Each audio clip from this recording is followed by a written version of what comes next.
JFK actually tried to stop Yeah. Israel's nuclear weapons, sending letters to Ben-Gurion basically saying, this will cause serious issues in our relationship if you do not Yeah. immediately allow inspectors. The U.S. is now on its second war, allegedly over weapons of mass destruction. And this whole time, the U.S. and the Israeli governments are putting on this complete farce and not acknowledging that Israel has nuclear weapons.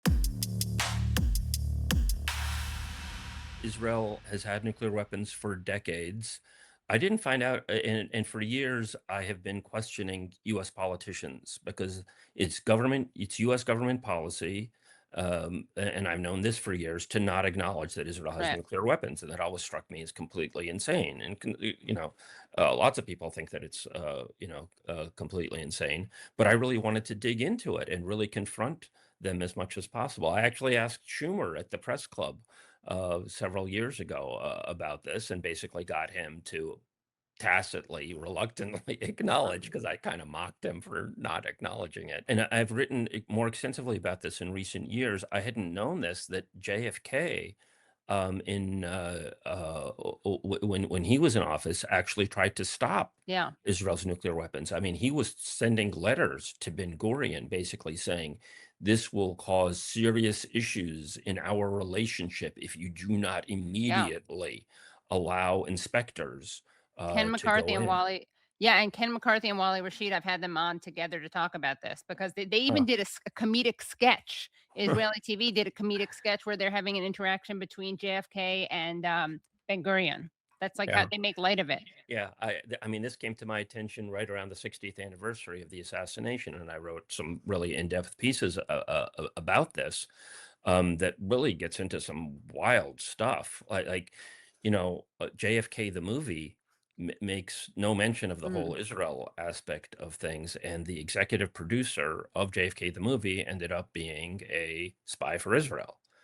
Yeah. Oh my God. Now, Oliver Stone has, mentioned some of this in the years since, but it's still wild that that's one thing that is nowhere to be found in this, in the, Right. most, prominent critique of the JFK assassination. Throughout 1963, JFK was sending these letters. And then when he sent the most strident one to Ben Gurion, the next day Ben Gurion resigned, effectively further stalling things. And then his successor came in, and his successor is like, Mr. President, I need time to figure out what's going on here. And they further delayed that. And then JFK was assassinated in November. And LBJ was just total rubber stamp for Yeah. Israel, 1000%, on a lot of issues, but particularly this, as well as Robert Kennedy. By the way, you talked about AIPAC registering as a foreign Right. agent. RFK, JFK's attorney general, was trying to get AIPAC to have to register as a foreign agent. Wow. So that's another thing Right. that I got know that. flushed Yeah. down the toilet. Yeah. Yeah. I'm sorry, I'm giving too much of a Oh, history no, no, thing yeah, here. yeah. So, what's surprising though is that people now are, I think, for strategic reasons, you actually have people admitting it. You had Norman Finkelstein. Well, obviously, he doesn't admit it because he's a critic of Israel. But Norman Finkelstein brought it up on Piers Morgan, and Jonathan Conricus, who's this IDF high up. I can't remember what his position was. I mean, he has Yeah. tons of blood on his head. He lied What about happened? I FIFA. didn't see this. He Yeah. said, yeah, yeah, he didn't deny it. He basically was like, yeah. And then Brett Stevens the other day, we talked about this with Sana Saeed. He brought it up too. He was like, it's not a genocide. Israel's a nuclear power if they wanted to, which again reveals he doesn't know the definition of genocide, or he's lying through his teeth about it because it doesn't require killing every single person. And it's very clear, like the criteria are very clear.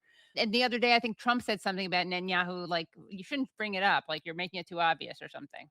Yeah, I mean, Yeah. there has been some shift. I mean, over the years, political leaders have generally been completely evasive about it. Right. And I asked the Trump administration last year, at the State Department, and they completely dodged it, refused to answer. But there has been, and by the way, I asked Ro Khanna about a year ago, at an event here in DC, and he pretended that Israel didn't Of course Israel acknowledges it has nuclear weapons. And we were like, no, it Oh, doesn't. that's so funny. Yeah. Yeah, Wow. yeah. Yeah. There has been something of a shift recently, but I'm concerned that it's just another level of deceit. For example, there are U.S. laws that say the Glenn-Symington amendments to the Arms Exports Control Act, that it would mean a cutoff of funding to a country if it was found to be a nuclear proliferator.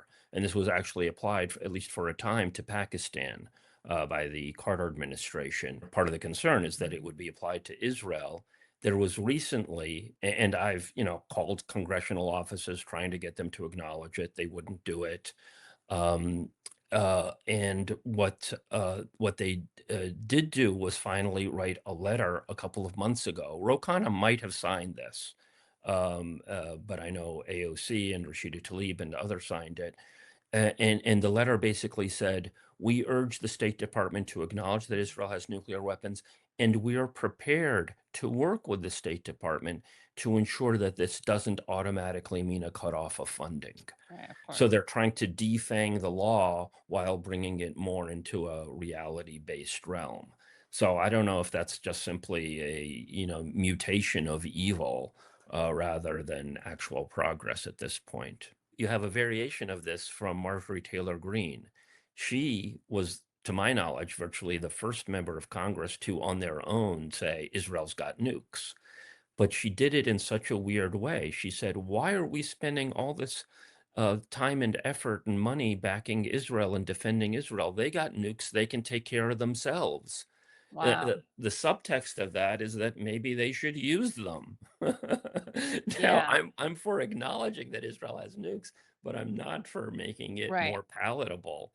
Yeah, I don't think That though. I mean, I'm not a big what is it, Marjorie Taylor MTG fan, but I don't think I think she's just saying they're strong. Yeah, Not because I I'm not trust her sure. morally. I mean, I just think her shtick is that she's an Israel critic who cares about children and stuff. So this is totally meta. I mentioned that Wally Rashid and Ken McCarthy came on the show, and that we talked about the JFK stuff.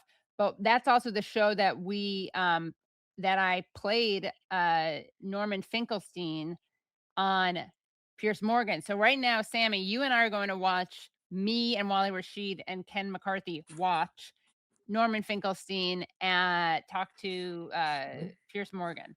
I Because think I need a drink. I know, go get one. Yeah, I need one too. In fact, I'm gonna ask someone to bring me a drink. There has always been an option. It's to create a weapons of mass destruction free zone in the Middle East. We have one in Latin America, a weapons of mass destruction free zone. We have one in Africa. We have one in the South Pacific. What's the obstacle? There is one obstacle to eliminating all nuclear weapons in the Middle East, all nuclear weapons in the Middle East, to significantly diminish the threat to Israel. We have that option. Who's blocked it? Who has refused? Iran has gone along with it. All the other Middle Eastern states have gone along with it. Only one state, the one who pretends to be for peace and for security, which has opposed the weapons of mass destruction free zone in the Middle East. That's Israel. Nobody ever wants to give a straight answer. So let me just ask you. You said you answer my questions. Does Israel have nuclear weapons? Yes or no? Listen, as far as I know, and as you know, not the prime minister, not even close to it, way above my pay grade. But as far as I understand, Israel does possess significant capabilities. But officially, Israel says it maintains this policy of ambiguity. Why? I think at this, I think at this stage, the organizations, enemies, and people who need to know, they know. And I'm specifically focusing on our enemies. And yeah, but you understand why people like me look at it and go, hang on a sec. So you guys are In all Norman's over face, he's so Iran happy. about their nuclear capability, and you want to have full transparency. You don't want anyone misleading anybody. And yet when it comes to your own nuclear weapons, you're about the first Israeli guest I've ever had, I think, who's openly said, yeah, we've got them.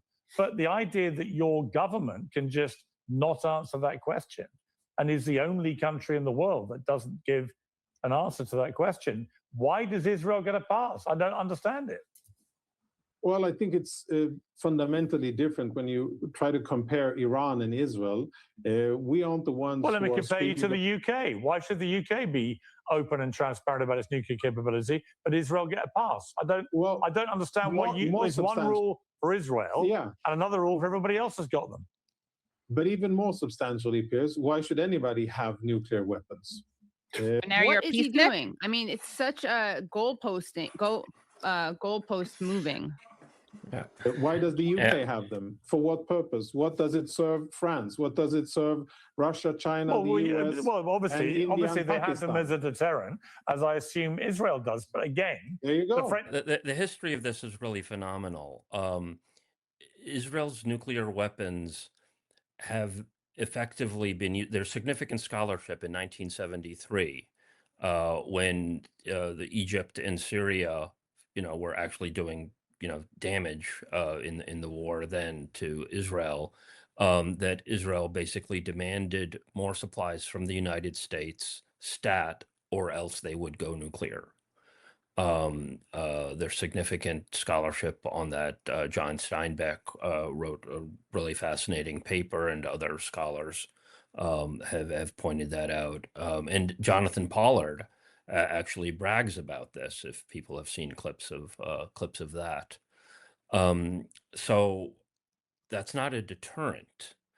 That is ensuring complete dominance. And we also have to recall that this is all done in the context of the Middle East, and the US is now on its second war, allegedly over weapons of mass destruction, right? That was the pretext for the Iraq war.